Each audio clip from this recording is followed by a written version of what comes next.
you're doing everything right. You're budgeting, you're paying off debt, you're investing in your 401k plan. But maybe no one's ever really talked to you about how that 401k plan actually works. I've had thousands of these conversations with folks who didn't realize that choosing between traditional and Roth could make the difference between retiring years earlier or years later. So I created this video to help fix that. Now, if we haven't met, my name is Barakat Khalili. I'm a financial advisor in the Sacramento area, and I have primarily been working with people who are on a journey of transformation through debt-free living and being more intentional about the way that they're managing their money. And especially working with Kaiser employees who want to understand their benefits better and who want help planning their retirement. The goal in this video is to really go over your 401k options and what they really mean and help you make a choice that best fits your situation rather than using some formulaic rule of thumb that's supposed to apply to all people in all situations. Now, when you get your 401k plan set up, it's oftentimes not the most ideal time. It's right in the middle of a onboarding season. You're busy, a lot of this stuff is going on, and you're getting oriented with the workplace. You're learning where the bathroom is and what your password is to sign in to the computer. And so it's probably not the best time to get your 401k plan set up, and it's easy to overlook and forget about it. A lot of times people don't even come back to it for years in some cases. And in case you're wondering, what's the big deal here? Does it really matter? A small decision like choosing between traditional and Roth is something that will compound over time. And choosing blindly is not really the way to go, because that could mean higher taxes, delaying retirement, and smaller Social Security checks. No matter how loving or happy your family might be, the one relative that we all have is Uncle Sam, and he's the one that we all hate. And it's okay. Look, the sad truth is we have to pay our taxes. It's a matter of when, not a matter of if. But as a tangent, I will say that it does make a difference whether you are reactive, like most people.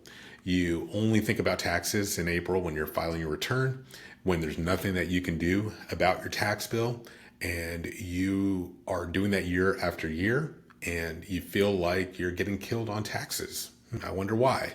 Or if you are in that more proactive camp where a few people are, those who are not waiting until April to find out what they owe, they're thinking about where they're going to be 5 or 10 years down the road. They're making good life decisions or thinking about what they want to accomplish and then doing it in a tax efficient way. They're thinking about what their tax bill is going to be over time and trying to minimize that. So you only are required to pay what you have to pay. You don't have to pay anything more. So save your tips for your waitress, not the IRS. Now back to my point though, choosing between traditional and Roth, that's not a good versus bad choice. It's simply a matter of timing and strategy. And because this isn't a marriage decision, that means that the right choice for you will change as your life circumstances change. So now what I want to do is start to talk about the options in turn, and we'll start with the traditional. And I want to run through 4 factors that mark out when this option makes sense. So we'll start with traditional, and how do you know when this might be the right option for you? The first factor is that you are in a high tax bracket. And by that, what I mean is especially the 32%, 35%, or even the 37% income tax brackets. Or in terms of income, we're talking north of, say, $300,000, $400,000 a year. The second factor is that you're close to retirement. And what do we mean by close? Well, you can use 5 years as a rule of thumb if you don't have a hard date. You're starting to think about retirement a lot more. Your temper is a lot shorter. Your patience is starting to wear thin every time you get off that meeting, or you're starting to feel a little bit of a drudgery. You show up to work and your drama limit is just hitting critical mass, and it's starting to make you feel like, hey, I'm ready to get out of here. A third factor is that you have other taxable income, maybe your spouse or some other source of income, and using the 401k here could help offset that income with a deduction, and that could be really helpful for you. And finally, you plan to do Roth conversions later in retirement. And I'm just going to put a pin in this for now and come back to that later. But that is also another factor for you to consider. These all will kind of say, hey, the traditional option might make sense if any of these apply to you. So now that we've covered the traditional option, let's move to the Roth option. And how do we know when Roth makes sense? Well, here are 4 factors for you to consider under this option. The first one is you want tax-free income in retirement, and that's a big deal for you, right? The whole benefit with the Roth is that you can take care of the taxes today, and then later on in retirement, you don't have to worry about that factor. When you're on a fixed income and taxes are usually the biggest expense that people have, with the Roth option, that takes that biggest factor off the table and out of the picture for you. Second factor is that you're expecting to be in a higher tax bracket later. Say you're young and at the early part of your career, your higher income earning years are probably ahead of you. And so it's better to get those contributions in today with a Roth, and knowing that later on you can consider deferring at that point. But your income just isn't in those brackets where there's as much bang for the buck tax-wise. The third factor is that you want more control over your tax planning, and the Roth bucket gives you that option.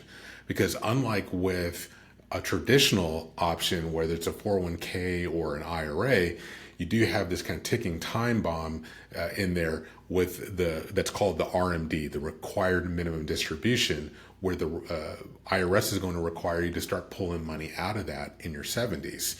And so with a Roth, you can decide whether to take the money out, because you can always just leave it there. You don't have to take it out. But even when you do, you get to decide when and how much. And of course, you don't have to worry about paying taxes on those withdrawals. And finally, the last factor is that you care about your legacy. And it's not just how much you're leaving behind, but also maybe money that you want to take out to support kids and grandkids in retirement while you're alive. All right, so we've covered when it makes sense to go with traditional, when it makes sense to go with Roth. Now what I want to do is talk about a few misconceptions and mistakes that people make around this decision to just, again, help us make the best decision for us for this year. First one is, I was told to always go Roth. And the reason why this is wrong, going back to what we said before, we established that this isn't a good versus a bad choice. And we also established that there isn't a final marriage decision here that we can't ever revisit. So I think the absolutist nature of this advice is the problem. There are circumstances where it does make more sense, or there's more of a benefit tax-wise to going with the traditional option, especially if you're in a high income bracket, you're deducting at a higher tax rate and getting a deferral there. And especially if you expect to be in a lower tax bracket in the future. And that is true for a lot of people. A lot of people do go from having a higher income, being in the higher bracket in retirement. And especially if you're debt free, you don't got a mortgage, you don't have other payments. When you go into retirement, all you have to do is just cover your property taxes and your recurring bills and whatever lifestyle expenses you have. And so that overhead is going to be a lot lower in retirement. So it does make sense to take advantage of that tax arbitrage there. The second misconception or mistake is, I didn't know I could change it year to year. And just like with the 401k plan, you get it set up and you forget about it because you just get busy and life happens and gets in the way. It's easy to just get started with one set of habits and not revisit it for years. So this is why it's important to take a look at this every single year. This is why my clients every year send me their tax returns and send me their pay stubs so that we can get a sense of where they stand tax-wise and we can manage their brackets from year to year and reassess. Finally, I never thought about how taxes affect Medicare or Social Security. And of course, this is reasonable unless you just have any experience with this. This is a financial planning discussion question here. And most people, of course, don't even know that if your income gets to a certain level, that you have these extra Medicare related surcharges, or you think about Social Security and how your other taxable income sources create what's called the Social Security tax torpedo, taxing more and more of your Social Security benefit. So unless you already know about this and are planning around it, this is where working with an advisor can help you coordinate those different factors and decide what's the best option for you and how to really thread that needle. So we've covered common misconceptions and mistakes to avoid, and that is probably the most important factor of making any decision, really. But now we've come to how do you decide for yourself? And here are a few more factors that I want you to consider. The first is look at your current income tax bracket. If you don't know what that is, that's something that you can work with an advisor or CPA on.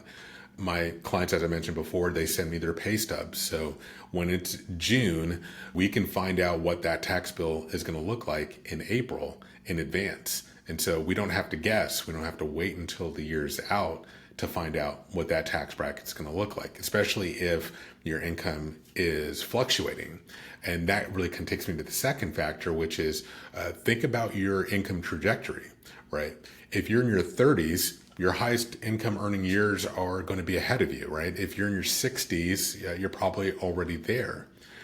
If you're married, not only do you have to think about your income, but you also need to think about your spouse's income and what's going on in their career. How are they progressing? How are you progressing? And so where is your income this year versus last year? Where do we think it'll go next year? Because again, remember, we established before that this decision is not something that is final, but something that you're going to revisit year after year. Third factor to consider is your retirement goals and Roth conversions. And this really speaks to, especially when I say your retirement goals, things like when do you want to retire, at what age, thinking about Social Security and your strategy for when you want to sign up for your benefits. And then you also have those required minimum distributions that will be coming down the road, and what type of strategy you want to employ given that, and how you want to plan ahead for when those RMDs kick in. And then, of course, Roth conversions have to do with, as part of that strategy, how you're going to pull money from your tax deferred accounts, those pre-tax accounts, and convert it into your Roth accounts and pay the taxes along the way. You're probably going to be doing that when you're retired or when your income is lower. And so that's going to help you also factor in what's the right decision for you. All this goes to show that there's no one size fits all formula that applies to everyone at all times. And so it's something that you definitely want to revisit year after year. And not just while you're working, but especially in retirement, planning ahead for that transition year and then looking at it year after year in retirement as well. So now we get to the part about action items, because this is all about helping you get results in your life. I am a coach at heart, and I know that the difference between those who are stuck and those who are successful is the action that they take. If you want different outcomes, you're going to have to do different things, and you have to focus on the right things and do them enough times until you see the results show up. So this is all pointless if all you're going to do is just sit here and not take any action. So some action items for you. First is to sign into the 401k portal. Find out how much are you contributing to your 401k out of your paycheck, and where's it going? Is it going to the traditional bucket or to the Roth bucket? Then you'll want to review the last couple of tax returns that you filed to see what your income was, what your tax bracket was, get a sense of what that trajectory looks like. Then I would get a recent pay stub and especially estimate the income that you're going to have for this year. If you're married, you'll also want to do that for your spouse. And following up on that is, once you know what your income is, then you can at least get a reasonable estimate of what your tax bracket is going to be for this year. Next, you want to look forward and anticipate, is there going to be any changes that you know is coming, whether it's income going up, promotions, pay raises, or income going down, which will send you into higher or lower tax brackets respectively. Where is that headed? Think about your flexibility in retirement. We talked about your Social Security strategy, your RMD strategy, your Roth conversion strategy. If you've thought about those before, you'll definitely want to include that in the mix there, or at least if you haven't, then you might want to go through those items and think through what's going to be your strategy in each of those areas. And then finally, you'll want to reach out to someone. This is where I'll suggest talk to a financial coach, a CPA, a financial advisor, because even if you are more than capable in terms of coming up with a strategy for yourself, it's definitely a lot easier. What if you can save yourself a lot of time? And instead of spending 6 months researching this, you can get it done in one day. Or what if it's just a lot easier and you save yourself the hassle? There's only a limited amount of time that you have, and you want to take advantage and get through that learning curve as quickly as possible and use that extra time to do other things that you actually enjoy rather than spending time in spreadsheets.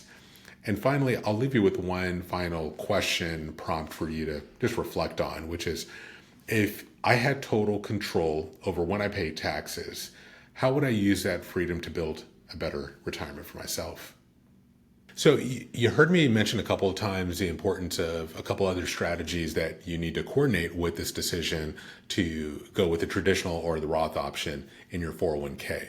And if you don't have, especially a Social Security strategy, and if you haven't thought about when you're going to retire and how you can still retire early without having to take Social Security at a reduced benefit, definitely go and check out the video in my collection. It's the last one I did on how you can retire without taking Social Security.